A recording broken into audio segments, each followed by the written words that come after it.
Friends, నేను ఇప్పుడు instant రవ్వ ఉప్మాకి మిక్స్ ఎలా చేసుకోవాలో చూపిస్తాను. దీనికి కావాల్సింది కొంచెం నెయ్యి, కొంచెం బొంబాయి రవ్వ, తర్వాత ఇలా పోపు, ఆవాలు, మినపప్పు, శనగపప్పు, జీలకర్ర, ఎండుమిర్చి, కొంచెం కరివేపాకు, కొంచెం జీడిపప్పు.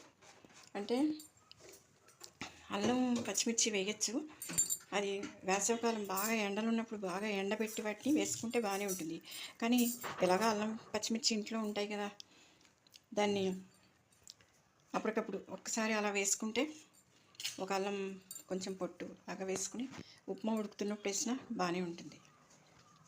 అందుకని చూడండి, దీన్ని ఒకవేళ టమాటో ముక్కలు వేసుకోవాలి, టమాటో ఉప్మా చేసుకోవాలనుకుంటే ముందు కొంచెం నెయ్యి నూనె వేసి అందులో అల్లం పచ్చిమిర్చి వేయించుకుని అందులో టమాటోలు వేసి ఏ ముక్కలు కావాలంటే ఆ ముక్కలు వేసుకుని అప్పుడు నీళ్ళు ఉడికించుకుని ఈ మిక్స్ వేసేసుకోవచ్చు. ఇంకా పోపు అంతా వేయక్కర్లేదు.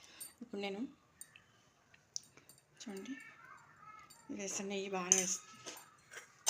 నెయ్యి కొంచెం బాగానే వేసుకోవాలి. వేసాక ఇందులో అన్నీ వేసా, అల్లం పచ్చిమిర్చి,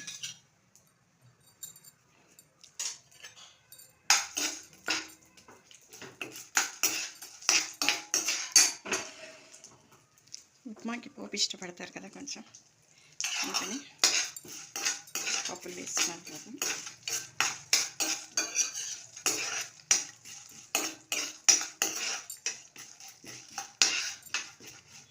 కరివేపాకు ఏంటంటే కడిగి నీడలో ఆరబెట్టింది కాబట్టి వేస్తున్నాను.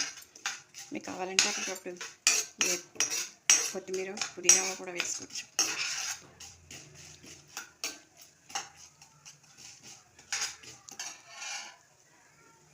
ఇలా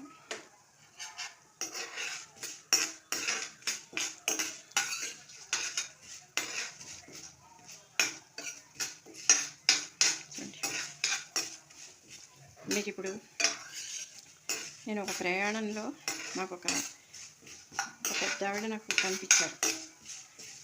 ఆవిడ కూర్చోగానే కొంచెం అలవచ్చి వడ్డించేప్పటికి కొంచెం మనం నవ్వేటప్పటికి వాళ్ళు కొంతమంది అన్ని మాట చెప్పుకుంటారు, కొంతమంది చాలా భయంగా ఉంటారు కదా. కొంచెం చాలా పల్లెటూరు నుంచి వస్తున్నారు. ఆవిడ ఏంటంటే చాలా పెద్ద కుటుంబంలో ఆవిడకేమో